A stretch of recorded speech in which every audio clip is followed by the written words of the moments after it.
honored guests, the Panama Canal is one of the great civil engineering feats in the world. And some interesting facts on that is that the Panama Canal does run north and south.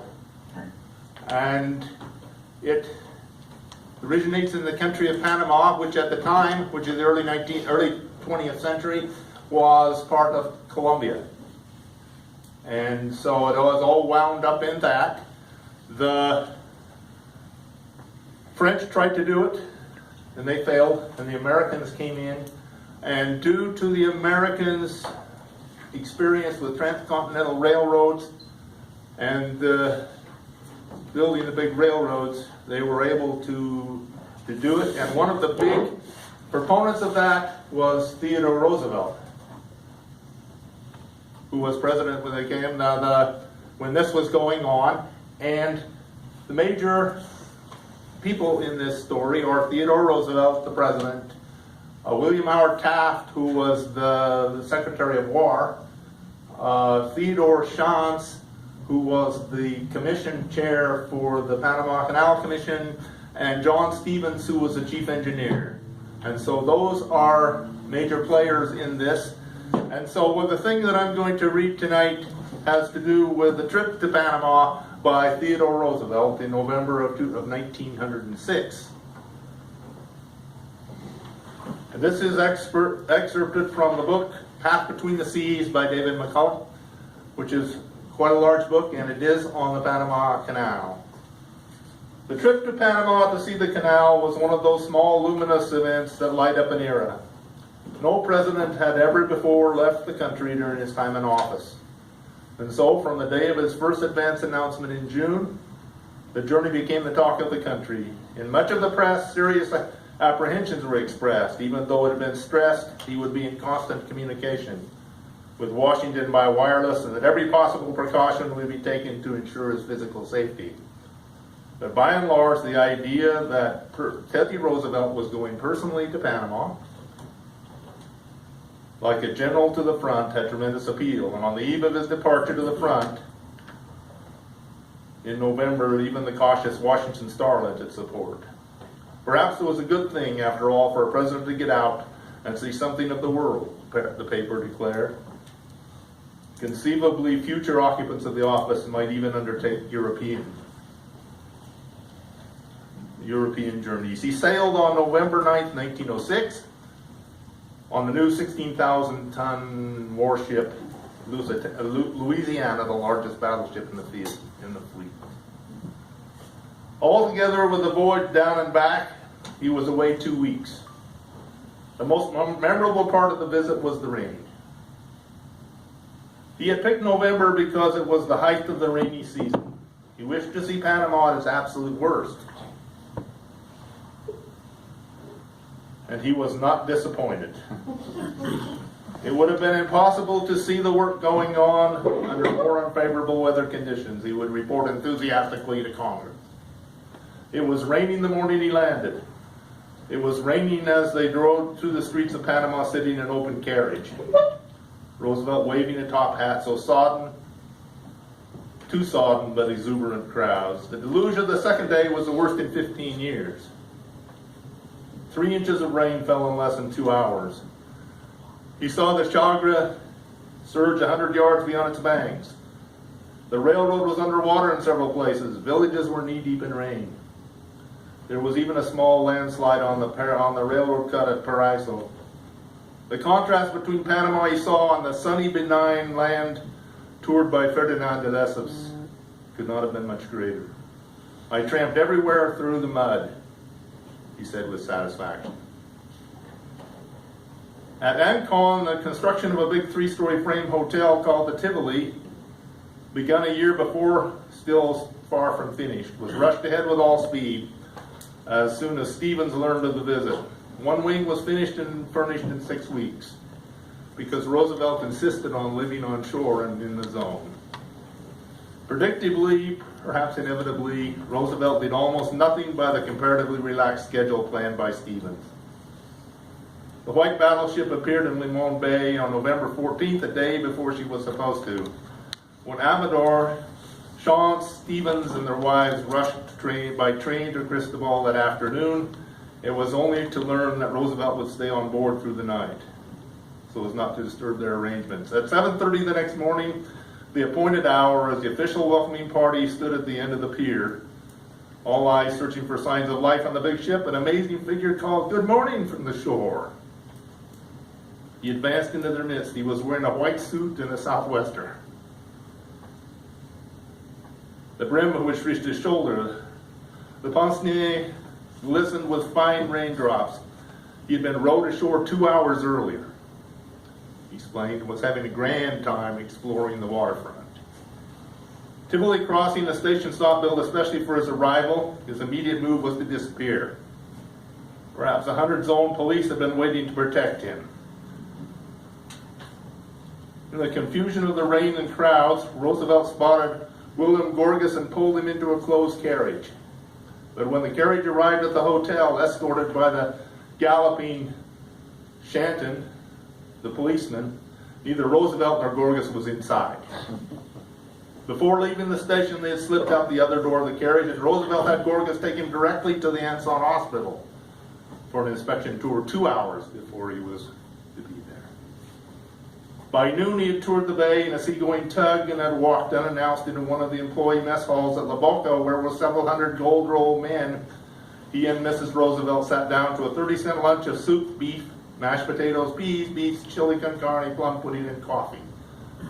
According to the original schedule, or the official schedule, he was supposed to have attended a large luncheon in his honor at the Tivoli Hotel. The visit lasted 3 days, which he later stressed to Congress was insufficient time for an exhaustive investigation of the minutiae of the work, still less to pass judgment on the engineering problems. But according to the Star and Herald, no one in the 400 years of Panama's history had ever seen so much in so little time. He seemed obsessed with the idea someone was trying to hide something from him. He was continually pointing to some feature and asking, "What's that?" "Well, I want to see it." He was continually stopping some black man and asking if he had any complaint or grievance. Everyone who tried to maintain his pace wound up exhausted and half drowned. He walked railroad ties to Culebra Cut, deep ditches, splashed to work camps, made impromptu speeches in the driving rain. "You are doing the biggest thing of the kind that has ever been done," he said, "and I want to see how you're doing it." He inspected the quarters for both white and black workers, poked about in kitchens and meat lockers.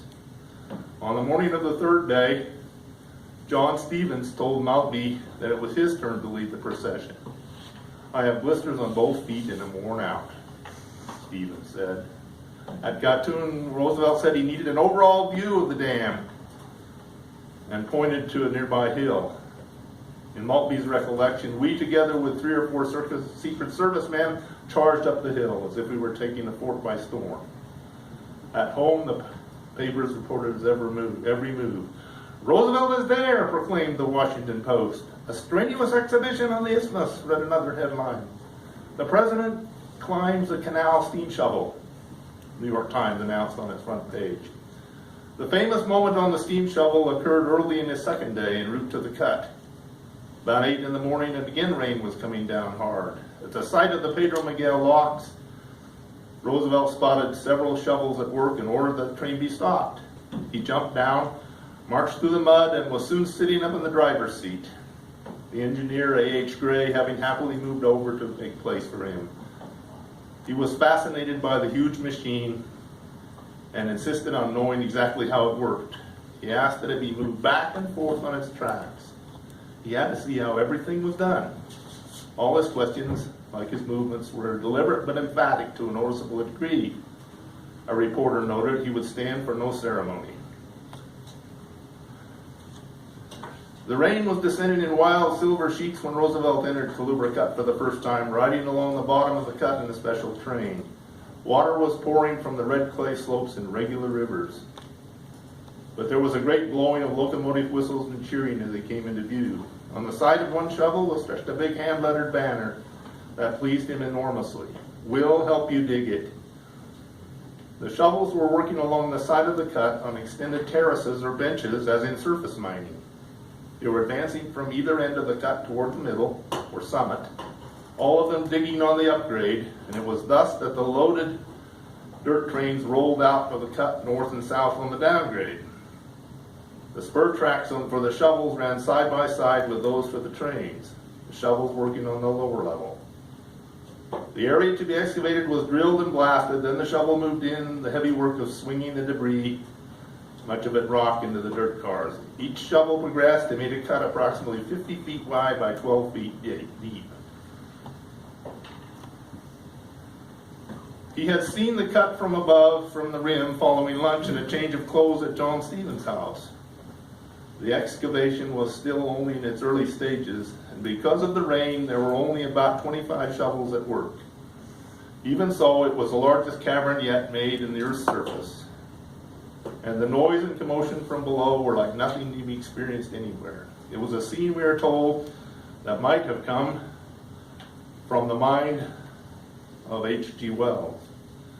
Once earlier in the year, H.G. Wells had called at the White House. It was a bright spring afternoon, and he and Roosevelt had talked at length in the garden, much as Jules Verne and Ferdinand de Lesseps had conversed in the library of the Société de Géographie. Wells was in America, he said, to search for the future and question the certitude of progress. For unlike Verne, he had grave misgivings about the long-range human consequence of science and technology. Whether Roosevelt had any such thoughts, he looked down into Culebra Cut for the first and only time in his life, is impossible to say. More likely, it was a supreme and ineffable moment. Wells, in his travels, had seen the Hall of Dynamos at Niagara Falls Power Company that evoked something verging on religious awe. They were, he wrote, the creations of serene and speculative, foreseeing and endeavoring minds. The hall itself was a sanctuary. There had been no clatter, no dirt, no tumult. Still, the outer rim of the big generators traveling at 100,000 miles an hour. He had been moved to the depths of his soul by the vision of such vast power in the hands of man. For Roosevelt at Culebra, with the rain hammering down, there was to have been something of the same sensation, although for him the noise and tumult would be the better part of it. In their talk at the White House garden, Wells had asked if the creative energies of modern civilization had any permanent value, and Roosevelt's answer had been immediate. He had no way of disproving a pessimistic interpretation of the future, Roosevelt declared, but he chose not to live as if that was so. He referred specifically to the time machine, Wells' most despairing vision of the future. He became gesticulatory, Wells recalled, and his straining voice a note higher in denying the pessimism of that book. Gripping the back of the garden chair with his left hand, Roosevelt stabbed the air with his right, the familiar platform gesture. Suppose all that could be proved to be right, and it all ends in your butterflies and Morlocks, that doesn't matter now. The effort's real. It's worth going on with. It's worth it even then. I can see him now, Wells remembered, and the gesture of the clenched hand, and how can I describe it, the friendly peering snarl of his face, like a man with the sun in his eyes. He sticks in my mind as that, as a very symbol of the creative will in man, and its limitations, its doubtful adequacy, its valued persistence. For the majority of those on the job, its presence had been magical. Years afterward, the wife of one of the steam shovel engineers, Mrs. Rose von Hartevelt, would recall, we saw him on the end of the train. Jan got small flags for the children and told us about when the train would pass. Mr. Roosevelt flashed us one of his well-known toothy smiles and waved his hat at the children. In an instant, she said, she understood her husband's faith in the man. And I was more certain than ever that we ourselves would not leave until the canal was finished. 2 years before, they'd been living in Wyoming on a lonely stop on the Union Pacific. When her husband heard the work in Panama, he had immediately wanted to go because he told her, with Teddy Roosevelt, anything is possible. At the time, neither of them had quite known where Panama was located. Mr. Postman.